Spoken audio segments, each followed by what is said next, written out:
Friends, we're about to begin the service for Mr. Jeanne Pepper. I would ask any of you who have a cellular phone to please turn it to the off position. Officiating our service today will be Cantor Julie Ugand Green from Oak Park Temple.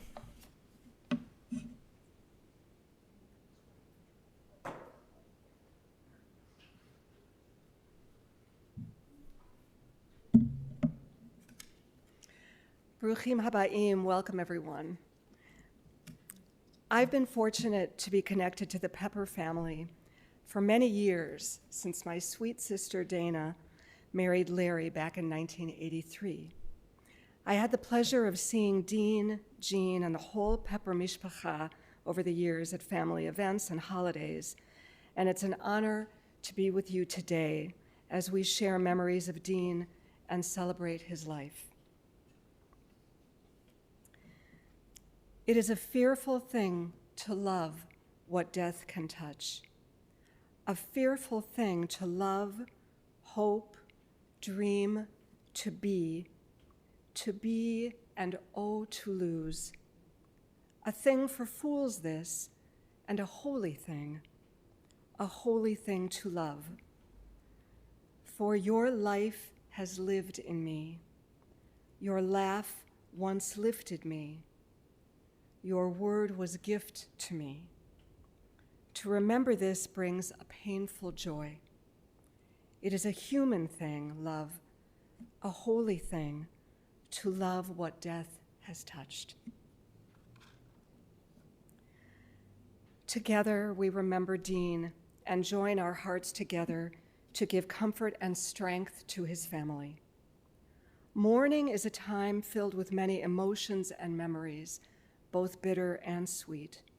We begin our service with the recitation of psalms and prayers, thus linking Dean's life with the millennia-old tradition of the people of Israel and the eternity of God. Kohelet wrote, "The eye never has its fill of seeing. Young or old, those who depart this life never see enough of the world, never complete their task, never cherish their loved ones enough before they are called home. How they yearned for yet another respite from the final summons, and how we yearned to have them close to us for yet another challenge in our lives, yet another joy, yet another precious moment together. God, be now with those whose hearts are broken, because whenever parting comes, it comes too soon. Console them at this moment. Be near to them when light seems distant. Sustain them, O God, until the time of healing." Psalm 23. Mizmor LeDavid, Adonai roi lo echsar, binot deshe yarbitzeni, al mei menuchot yenachaleni, nafshi shovev yanecheni, v'magle tzedek למען שמו, גם כי אלך בגץ על מוות, לא אירא רע, כי אתה עמדי. שבטך ומשענתך המה ינחמוני, תערוך לפני שולחן נגד צורריי. תשענת ושמן ראשי, כוסי רוויה. אך טוב וחסד ירדפוני כל ימי חיי. ושבתי בבית Adonai leorech yamim. If you'd like, please join me in the English translation of the 23rd Psalm on the inside of the service packet. The Lord is my shepherd, I shall not want. He maketh me to lie down in green pastures. He leadeth me beside the still waters. He restoreth my soul. He leadeth me in the paths of righteousness for his name's sake. Yea, though I walk through the valley of the shadow of death, I will fear no evil, for thou art with me. Thy rod and thy staff, they comfort me. Thou preparest a table before me in the presence of mine enemies. Thou anointest my head with oil. My cup runneth over. Surely goodness and mercy shall follow me all the days of my life, and I will dwell in the house of the Lord forever. There is a time for everything, a time for every experience under heaven, a time for being born and a time for dying, a time for planting and a time for uprooting the planted, a time for destroying and a time for healing, a time for tearing down and a time for building up, a time for weeping and a time for laughing, a time for wailing and a time for dancing, a time for throwing stones and a time for gathering stones, a time for embracing and a time for refraining from embraces, a time for seeking and a time for losing, a time for keeping and a time for discarding, a time for tearing and a time for sowing, a time for silence and a time for speaking. It's my honor to invite Dean's grandson, Oren, for a few words of memory.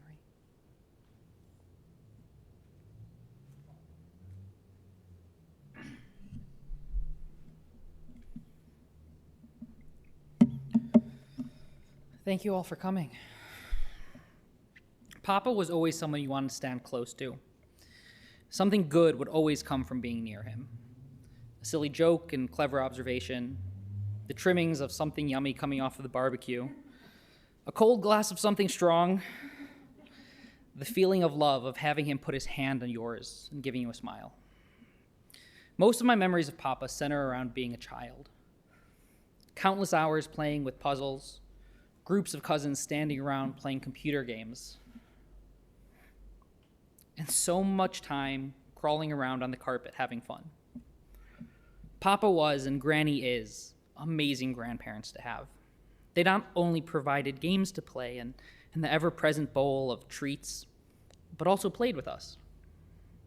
Even if I broke more than one stained glass piece hanging in the downstairs basement.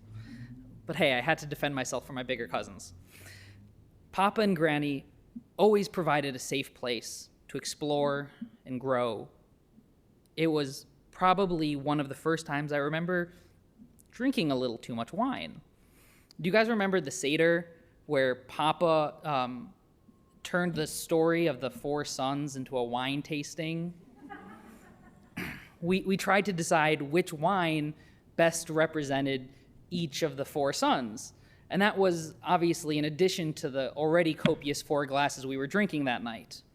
And so that was the first time I remember maybe being dizzy from drinking too much wine as a, 12-year-old. But that was Papa. He always met you where you were. As I grew, he treated me like an adult, taking interest in me and my endeavors. He cared about the things I cared about and loved the people that I loved. He always had a way of looking at you, not with surprise, but a way that his eyes would light up when he saw you, and you knew that he was genuinely excited to see you. I remember being nervous the first time I brought Naomi as a 1-year-old to visit Granny and Papa's house. He was recently on oxygen from something or other, and I was nervous. I was afraid that she was going to be afraid. She wasn't that all trusting newborn. She was a child, a 1-year-old, starting to make opinions and have decisions as children's inevitably do. But in the way that only he could, he managed to make her laugh and create endearing and enduring memories for her that genuinely had all my children excited to see them every time we mentioned Granny and Papa. He met her where she was, silly faces, and a look that makes you know he saw you and he loves you. Through Papa and the 5 Peps, I have an amazing family full of love. But beyond the 5 Peps, through Papa's connections and his lineage, we have an amazingly huge family. Many of those people I have never met. Yet I learned many years ago how love is enduring and fairly sticky. I have worked with our family genealogist to try and wrap my own head around the magnitude of our family, because one of my most important jobs is to ensure my children feel love. And I don't think they understand yet what it means, but because of their great-grandparents, because of their grandparents and many more people, there are so many people who love them, my children, and care for them despite never having once met one another. Because when you spend time with well-loved people, some of that love tends to stick to you too. I mean, I can go on about how every time I go to the dentist, I can't leave without them asking, how are Dean and Jeanne? Listen, I know that no one is perfect, but of all the people I know, I think he is an amazing person to look up and strive to emulate, though I will never measure up to him, and I mean that literally. He once offered me his size 13 Converse All-Stars with flames on them as his traditional Yom Kippur shoes, because he knew that I loved Converse, and his were clean and still in the box, even though he wore them every year, but they would never fit me. I think many of the things that I inherently am drawn to come from watching him as a kid.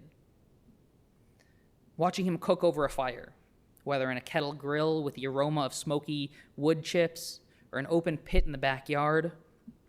These are some of the things that I love, and I wish I had been there for that masgoof where they had the whole lamb on the spit. One day I'll do that. To my love of home brewing and enjoying cocktails, and even though I never got to brew with him, I feel a sense of kinship to the man who made my mother and uncles pick garbage bags full of dandelions to make wine. We have, however, opened some of the dust-covered bottles that are older than I am and said l'chaim together. And I have those bottles of my own that I've made sitting in my garage, and I really hope someone throws those away before my grandkids drink them, because there is nothing redeemable about what's in them.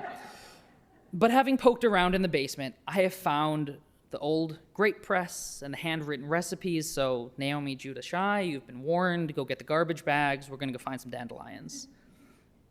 As a college student, I remember, studying engineering and being told that I would be doing computer programming, I used to think back to Papa's stories of using punch cards on those massive room-sized IBMs. He always impressed me how he was able to keep up with technology and not only had the latest gadget, but that he knew how to use them, at least as well as you could hope to.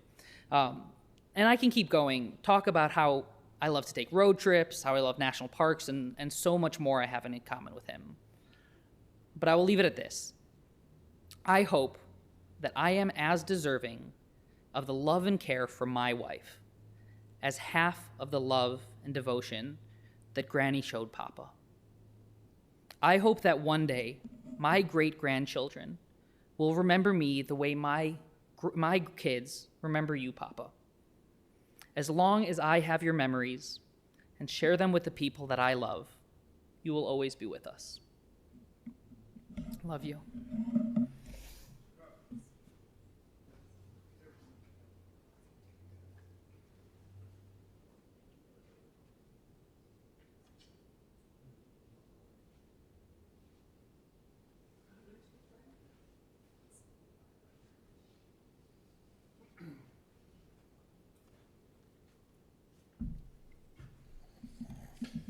will warn you, I'm a weeper. Not going to make it through this very well. How do you sum up a man? How do you sum up a person? And I look at this room.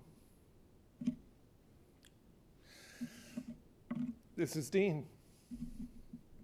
The amazing words from Orrin sum him up quite well. And it gives you some stories about him, but he is a summation of everybody in this room. His direct family, his friends, his dear friends, his neighbors. That makes him who he was. And he was a pretty amazing man.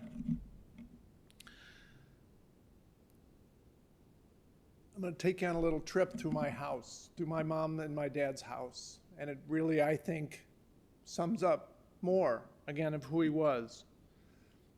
Many of you have been in the hallway, in the bedroom hallway of our house.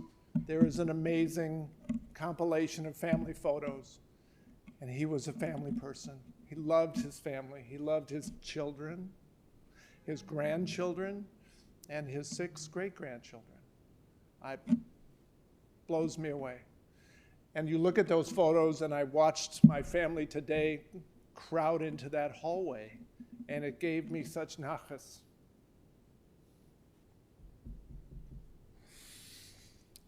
You walk into his office, and he's got a picture in the I'm a Pepper t-shirt of him running marathons. And you look at the other things on the wall that are accounting forms and things like that of who he was professionally. As Orrin alluded to, his computer and his accounting abilities. It's another part of who he was. You go one room back, a second bedroom where my mom offices, and there's vacation photos and exquisite photos of my mom and dad, and a few of us, but mainly of them. And it fills my heart. And I think about those 3 areas in our house amongst everything else. Don't go in the basement. And that's who my dad was. And that, as Orrin said, that is the legacy that he and my mom helped create. He led by example. He didn't ever formally teach me how to be a grill master on my charcoal Weber. I will never use gas. And I have that. I have lots of things that his love of family, his example of generosity and giving to others, all the pro bono work and all the work he did for others, that people that appreciated that maybe couldn't pay or for whatever reason, people that had disabilities. And he was very open to that. And that he led by example. And that, as Orrin said, I hope I can live up to those shoes. I've been here for almost a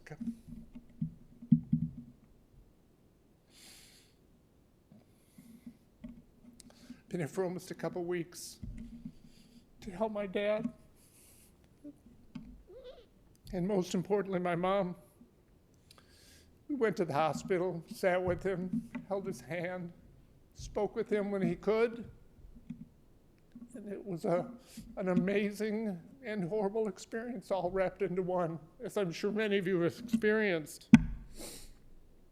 As I was getting dressed today, I saw the top of this dresser area, and it had sticker upon sticker of Larry Pepper and the room number, and going in and out of the hospital every day with my mother.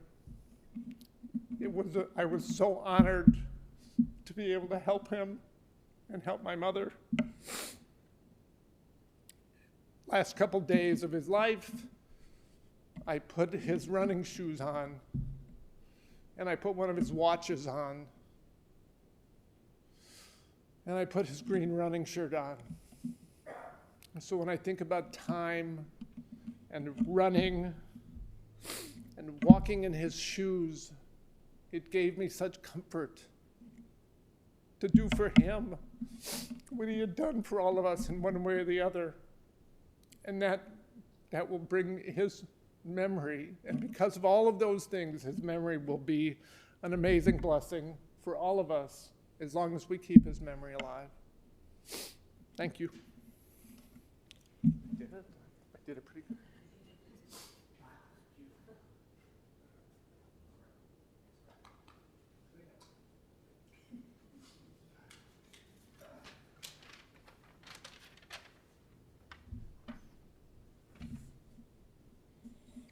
You know, I realized years ago, as I was thinking about my relationship with my father, that like me, the youngest of three siblings, he was also the youngest of three. My brother and late sister, 5 and 7 years older, felt distant from me when I was young because they got to do things I couldn't yet do. But my father, whose brothers were 11 and 13 years older, had an even larger gap to contend with. How far removed he must have felt when at 10, his oldest brother had his first child, a nephew that felt more like a younger brother. The way he fit into his family likely shaped how he viewed himself in the world. Understanding this allowed me to appreciate that though he often didn't have the words to describe his inner feelings, deep down, he must have understood how it felt to be me. This created the sense of a special connection with my father, which over time allowed us to be more understanding and present for each other. I believe it was his youthful perspective that propelled him through the phases of his life and what sustained him through the darker periods. But this mindset later challenged him as he aged, especially as he battled the fatigue that was brought on by the chronic form of leukemia he had. He struggled with the reality that his body would no longer allow him to do the things that he could still imagine. This viewpoint was present while visiting him in the hospital about a month ago. One morning he spoke of how, when he was very young, his brothers were often fighting around the house due to the rivalry they felt toward each other. Then he added that his brother Manny used to call him Schlep. I smiled as I imagined a scene long ago of the 5-year-old version of my father, beckoned by his brother with, "Come along, Schlep, let's go." The arc of my father's long life is an example of how the dynamic forces of our youth manifest later on in our lives.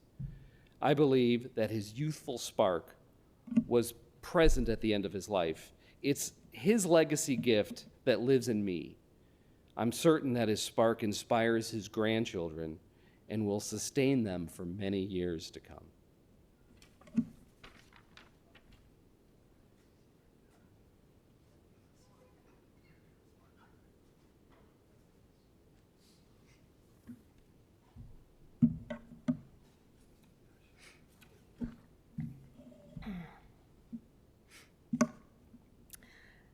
When I sat by Dean's bedside in the hospital, even though he was very frail, I instantly recognized his gentle gaze, his firm grip as I took his hand to say hello, his dignified, handsome face, and of course, that gorgeous head of hair. And I now have another image of Dean, one that I'd never seen before, and Larry, I think you just alluded to the picture that I'm gonna describe. You and your mom showed me the photo, and it is a joy to look at. Dean is ready for a run.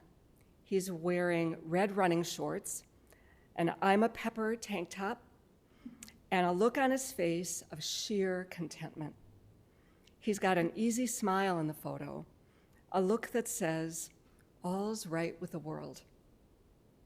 As I've thought of Dean and I've thought of that photo over the last couple of days, I've reflected on wishes we may all have when we reach the end of our lives, as we all must eventually do.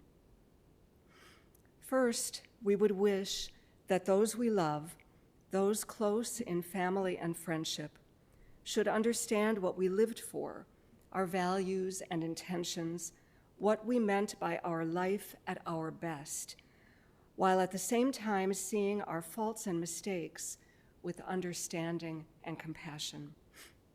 Second, we would wish that our life made a difference.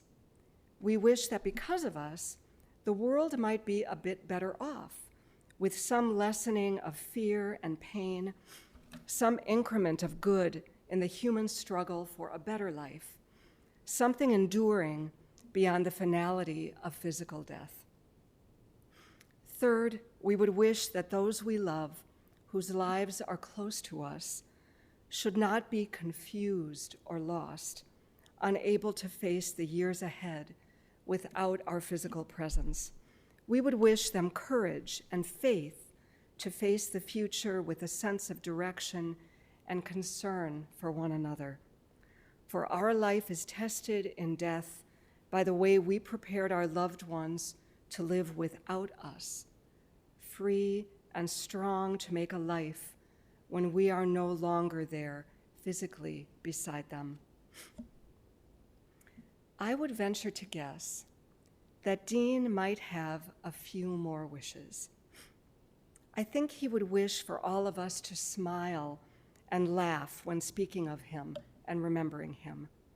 He would wish for us to settle in with a really good book, to travel someplace new, to go for a walk, or better yet, a run on a sunny day, to look in the faces of his grandchildren and his great-grandchildren, and while seeing their unique traits and personalities, also see reflections of beloved family members who live on because of them.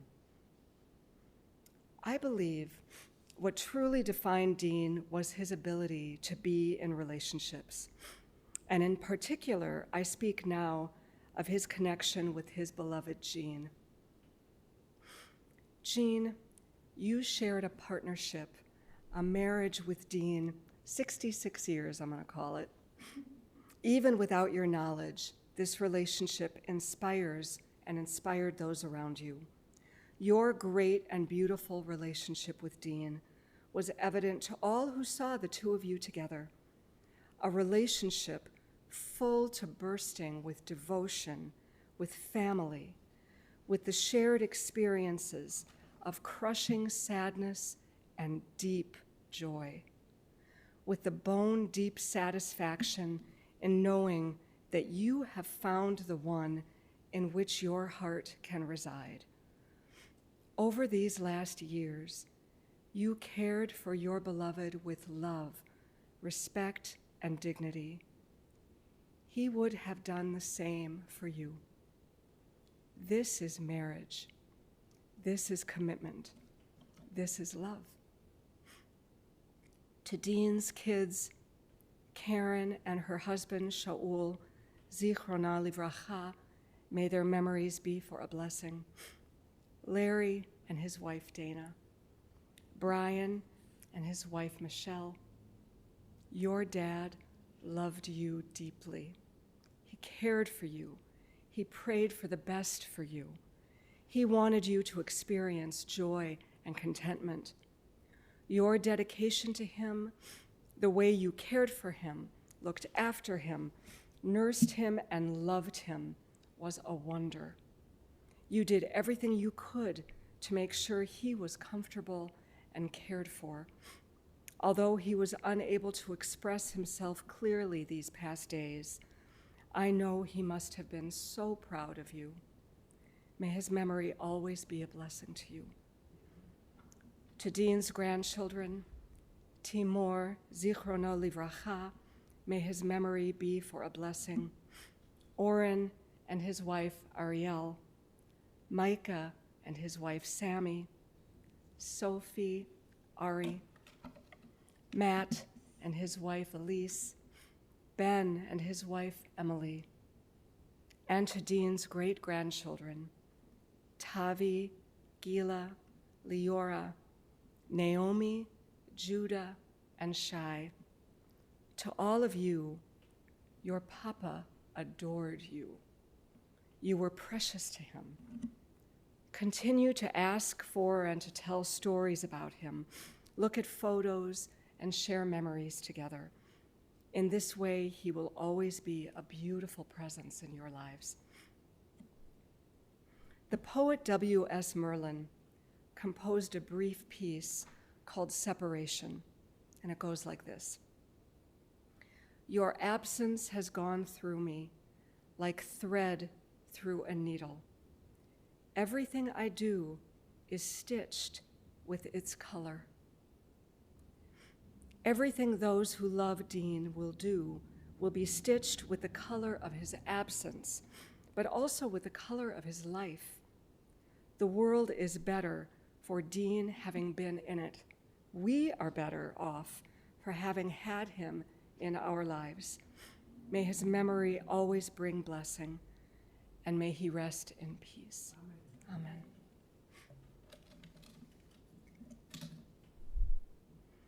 This is a poem that was written for the Israeli poet Yehuda Amichai. Our angels spend much of their time sleeping. In their dreams, they tear down new houses by the sea and build old ones in their place. No matter how long they may sleep, 100, 200 years, 10 centuries is not too much.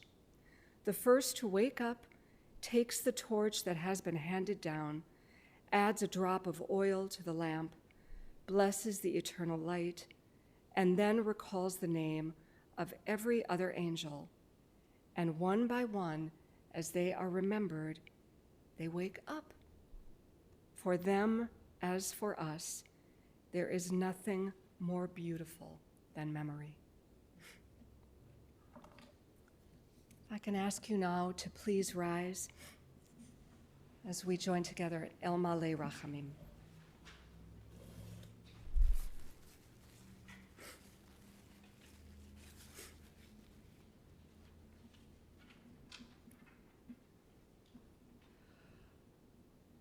El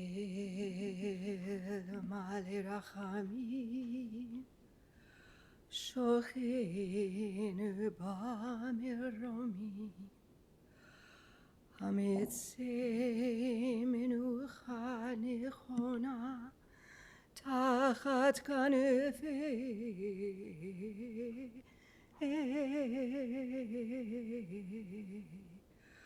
HaShekhinah Im kedoshim utorim Kezohar harakia mazhirim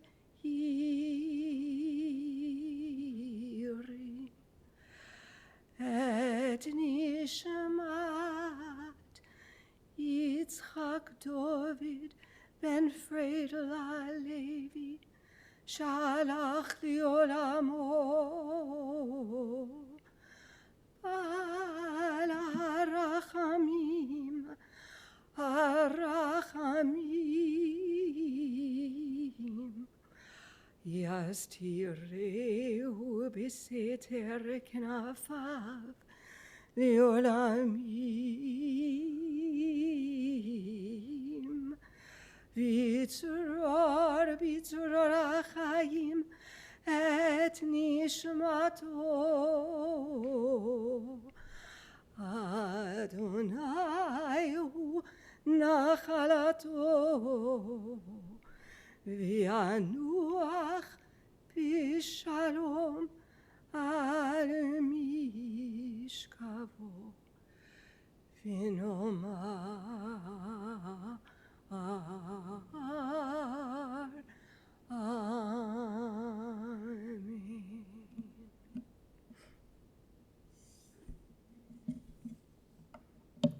Join together.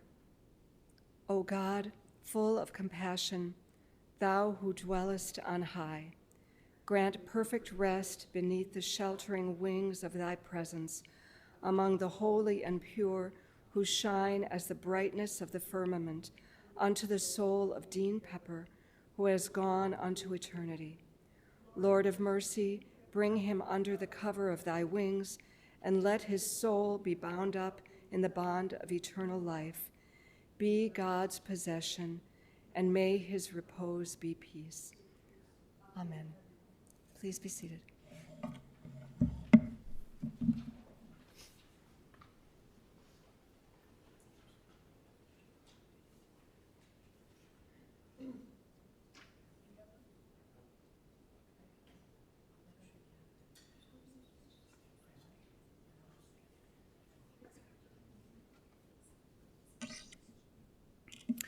Our service here at the chapel is concluded. Memorial contributions for those of you who are online, the information can be found on our website. For those of you who are present, it's on your folder. The families requested contributions to the Jewish National Fund, 60 Revere Drive, suite number 840 in Northbrook.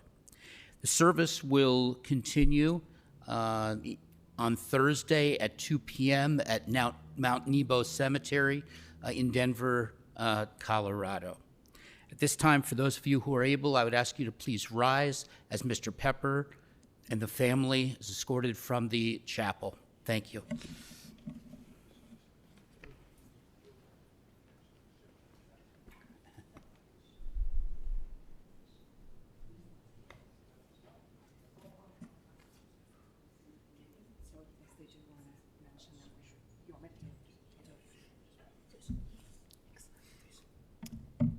Family will also be gathering at the home of Jeanne Pepper at 7 o'clock this evening for a minion.